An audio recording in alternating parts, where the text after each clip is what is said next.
I can't even say love again, but letting myself take another chance to find love again Right. was extremely hard.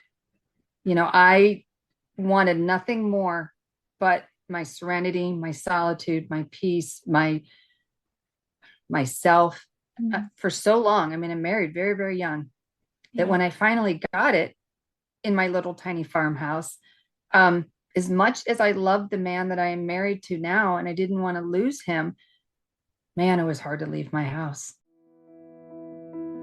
Welcome to the Resilient Minds podcast, stories of grit, growth, and success, where we dive deep into the journey of successful leaders who've struggled and succeeded. Before the wins, before the titles, what was the mindset behind the leader?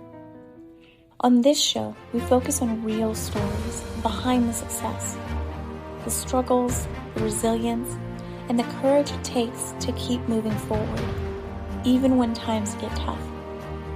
My goal is to provide you with stories of hope and transformation, showing that no matter the challenges, there is a way forward. On this show, we'll be meeting with highly successful leaders who've battled through obstacles, emerging stronger and wiser on the other side. This show is for anyone who wants to grow, evolve, and find the light at the end of the tunnel. Everyone's a leader, so together, we'll uncover what it truly means to evolve as leaders, and ultimately, as human beings. This is Resilient Minds. Hey, I'm your host, Dr. Campbell, and I'm here with Kira Hartley Klinger, and she's an author and entrepreneur. And when her and I connected, she shared just a little bit about her story, and I thought she really has to be on this show, and I would love to share the journey with you guys, especially how she got herself through it and what she's doing in the world today. Kira, thank you for joining us. Hi, Dr. Campbell. Thank you for having me. Absolutely. Go ahead and tell us a little bit about yourself. Okay, a little bit about myself today. Yes. What do you do? Okay. So today, I have two shops on the internet, and I've been in e-commerce for about 18 years now. I am an author of two books about buying and selling. I do a lot of public speaking around my shops and around my books. Yeah, and lately in the last couple of years, I've really started to get into podcasting as far as not only the books and the shops. I love that podcasting can share worlds for each other. And you just reach a whole different audience. So it's been a lot of fun doing that. Absolutely. It really opens up the ability to connect with people globally. I agree. What would be your reason for moving into the public speaking space? What do you do there? I went into public speaking because after I published my first book, my first book complemented my second internet shop. I buy and sell vintage textiles and salvaged antique textiles and vintage fabric, things like that, things that I might find at an estate of somebody who was an artist or a quilter or a sewist, things like that. Um, so when I got into that second shop, I got into a position where I was telling stories on the listings of where the item had come from, a little bit about the family or the artist, or maybe something funny that happened the day of the sale. I started to get people that reached out to me and wanted me to put the full stories in a book. And so the first Fabric Wars was born. But you publish a book and now you're like, okay, well, now I have to market it. I have to promote it. What am I going to do? So, and I have guest speaking was not my forte for a very long time. It terrified me. Every inch of it terrified me. But I knew that a likely audience for me would be the various quilting guilds in my area, throughout the Midwest. And I don't know. I think that that's a statewide. I think that's a bigger thing than just the Midwest. There's an awful lot of quilters here in the Midwest. But taking my book in my shops to these quilting guilds and doing an hour-long presentation, reading from the books, it was a really, really great way to promote and market my books and my shop and what I do. And the beauty of it was that I was getting paid to sell. So it just kind of was a win-win on a lot of fronts. Absolutely. Because then, I mean, your time is always very valuable, but sometimes we don't quite see that. And as entrepreneurs, you have to do a lot of things that you really don't like doing if you want to do what you do like doing, right? Yes. But a lot of times I've seen the wider community, they tend to see somebody, they're an author, they're an entrepreneur, they're a speaker. They must have everything together and they must have always been successful, right? But that's not true. No, not even remotely true. Where did your growth story start? My real growth story kicked off when I divorced a 23-year marriage at the age of 40, and I was a single mom. Mm.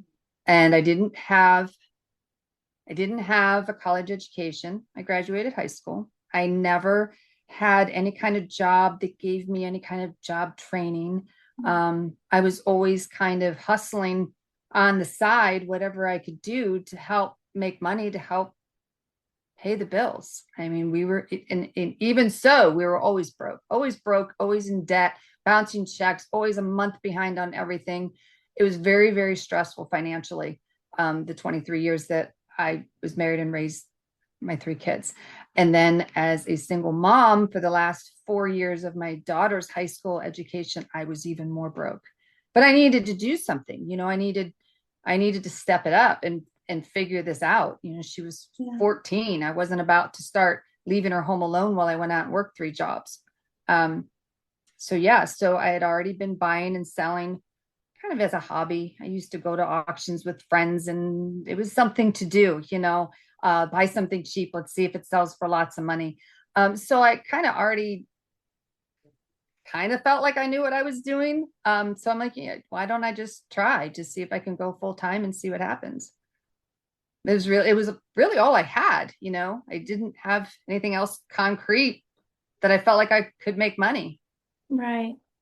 And so a lot of times that's what happens, like when there's such necessity. I mean, that's indeed the birthplace of invention, right? Where you have no choice but to make the choice to not quit, right? Because Right. there's always the choice to quit and to not try and to take away the choices that you just don't see right now and then let yourself stay blind to them.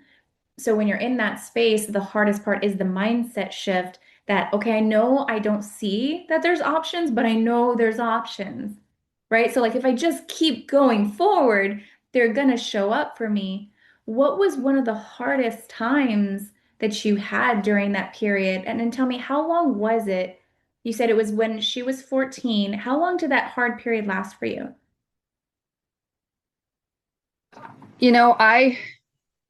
I met the man that I am married to now probably a year after my divorce. He did not live, uh, close by. He was about an hour and a half away. So we long distance dated while my daughter finished high school.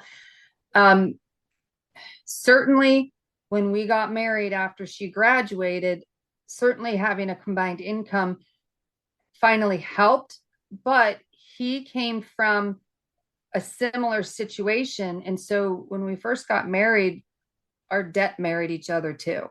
Mm, So it was even after that before I really climbed out of it. But the 4 years that I was raising my daughter, there were some hard years. There was a period of time where my ex-husband had lost his job and he just, oh, I guess I'm just not going to pay support anymore. And yeah, my daughter at the time, she had a horse. We used to do equestrian therapy together as volunteers. When she was about 10, she fell in love with horses. And that was my answer to, let's not buy a horse just yet. Let's do this first. So right. we volunteered for 4 years and she learned how to take care of horses. And it just kind of happened by accident. There was somebody that wanted to gift this horse to the therapy program and they didn't have room for it. And of course, my daughter fell in love with this horse. So this had happened while we were still married, and the horse was being boarded at the facility for this program.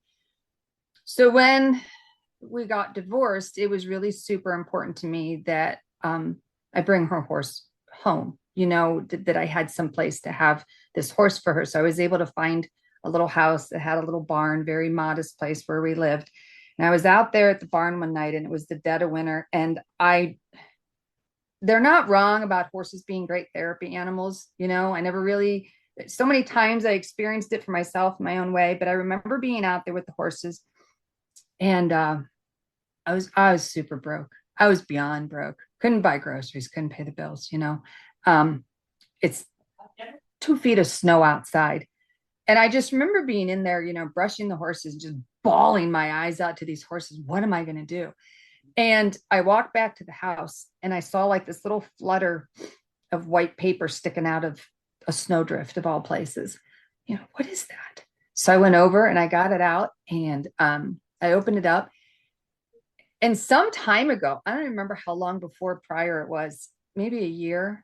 My best friend had come to me in a desperate situation. She needed a plane ticket for her daughter who was leaving an abusive marriage. And I didn't have money to give her. I let her use my credit card, and I just forgot about it. Well, here in this envelope was $300. She paid me back. Hmm. And she didn't even tell me she sent it.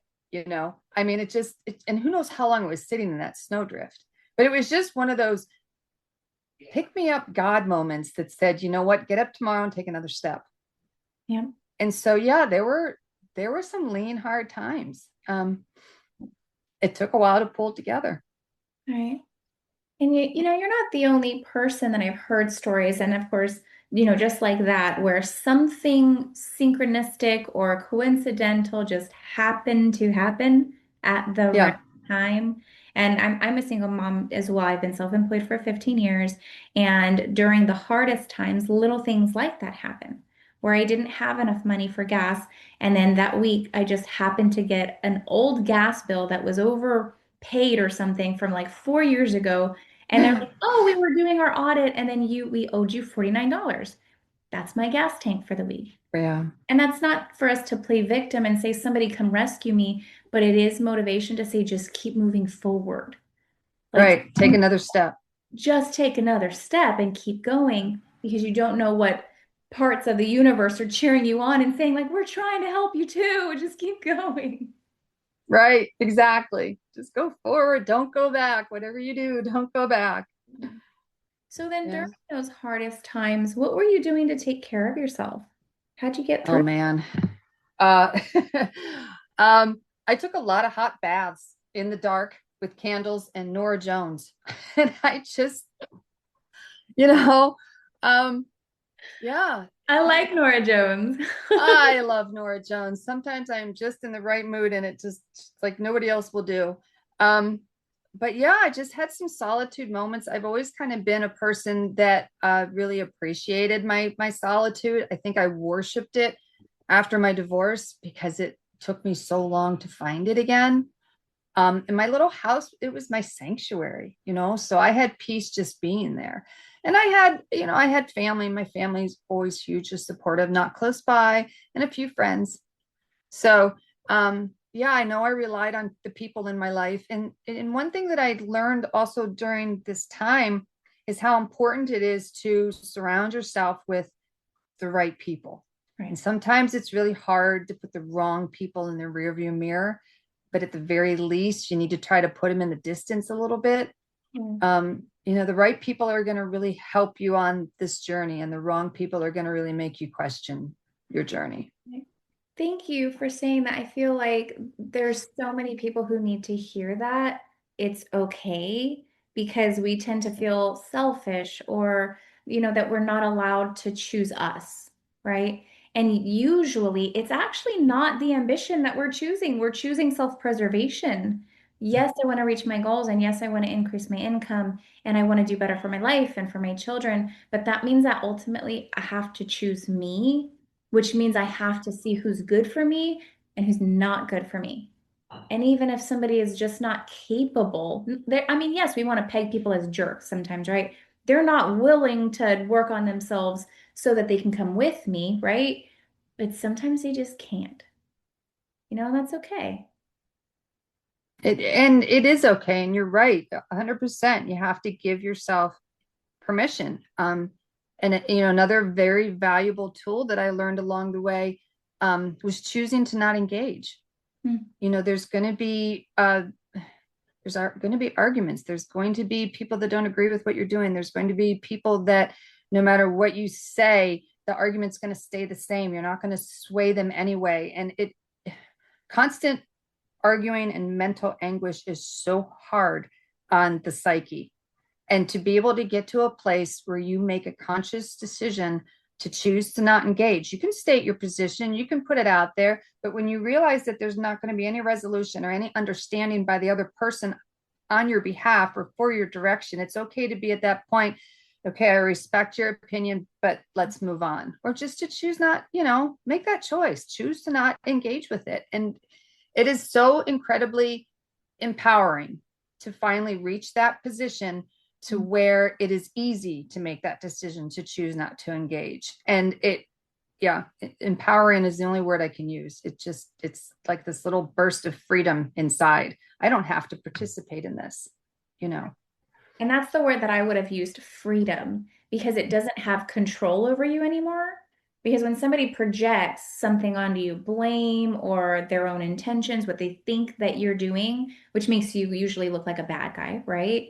Then like you can either explain it to them and they may or may not hear you, or you can apologize that they feel that way. And then just choose to not engage. Because a lot of times when we're trying to convince people of our reality, of what we see, of what we experience, we're actually harming the situation because we're trying to force something into their brain, which is a different reality. But if we allow them to have their reality, and then we accept, okay, well, maybe I did act this way, or maybe I didn't. Maybe, I did the right thing or the best thing that I could do with myself, giving ourselves grace. It allows for our defenses to drop, and it's not so hard, right? And I find too, if you don't engage, the people who really don't want to be in those stressful dynamics, they don't engage either. And then the defenses melt. So you guys can actually communicate a whole lot better because the defense mechanisms are the ones that need to be disengaged. Yes, very, very valid point. Especially because I remember times when I felt like I was under attack and the way I responded to it made me look like what I was being portrayed as. Right. So yeah, choosing to not react and to, try to move on in a different direction. Well, in terms of what you just said, there's in terms of energy psychology, if I were to project something on you, let's say you're being a jerk to me, right? And I'm constantly projecting this onto you. Every single day, I'm projecting more and more. I'm sending energy your way. That energy has a frequency. And now that I've put so much in you, if you've received it, right, which is allowing it to be there, trying to engage in it, trying to convince them other ways, trying to deny it, it's working, which means the energy's Right. sticking on you. And then all of a sudden you start acting like that. But it's the same thing with victimhood. If people always treat you like you're always needing help, and then they're always trying to enable you, always trying to control you, don't give you options, they want to show you what to do, how to do, you're going to eventually end up feeling like a victim. This is how we get programmed because our dynamics are affecting us. It's really not fair. Right. No, you're right. You hear certain things often enough and you start to identify. What do you think out of everything that you've been through? Because you're a tough one, right? Like you made it back. Like you're doing really well in Yeah, life. I'm in a good place. What was the hardest thing that you had to overcome? I mean, walking out of my marriage was absolutely up there in the top. But quite honestly, letting myself, I can't even say love again, but letting myself take another chance to find love again Right. was extremely hard. I wanted nothing more but my serenity, my solitude, my peace, myself for so long. I mean, I'm married very, very young, that when I finally got it in my little tiny farmhouse, as much as I love the man that I am married to now, and I didn't want to lose him, man, it was hard to leave my house. It was this big fat leap of faith, but it was one of those things where in order for us to be together, he was the one that had the job that he had been at for 20 years. I couldn't ask him to just start over where I lived. I was the one that was buying and selling, and I could do it anywhere. Right. So I had to make that decision. And he had started to play a really big role in my life. My daughter was getting busier and busier in her life. And I felt more and more alone. And I didn't really want to be alone. But I didn't know if I wanted to go all in again and to give up my home. All I ever knew was raising my kids. They were my life. And I think I always knew that one day they were going to leave home.